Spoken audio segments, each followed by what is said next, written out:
Yan ang iba pero ang pinakasubahan para government.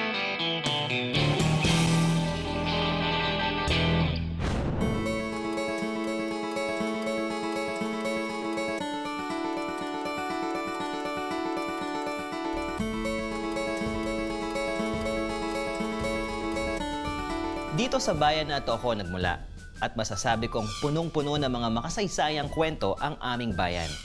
Ako po si Kuya F at ngayon, hayaan niyo akong ipamahagi ang mga kwentong kanto sa Cavite. Ayon sa folklore, ang earliest settler sa Cavite ay nagmula sa Borneo na pinangunahan ni Gathinigio at ng kanyang asawa na si Dayang Kaliwanag na may 7 anak. Ang mga nasabing early settlers sa Cavite ay tinawag na tangway na ang ibig sabihin ay peninsula. Ang Cavite ay nagmula sa salitang kawit o kawit na ang ibig sabihin ay hook dahil na rin sa hugis ng lupaing ito at kinalaunan ay naging Cavite.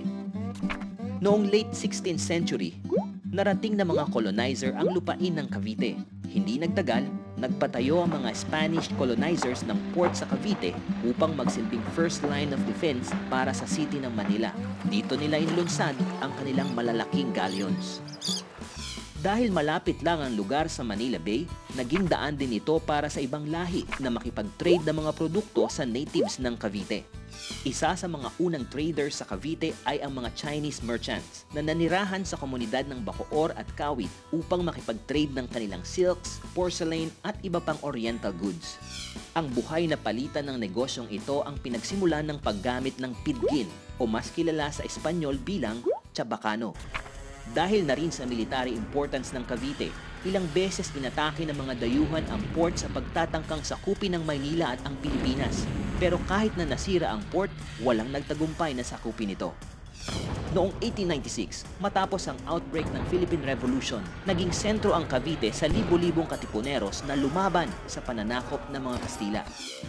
Kinalaunan, sa pamumuno ni Emilio Aguinaldo, pinalayan ng Spanish headquarters sa lugar ang buong probinsya ng Cavite.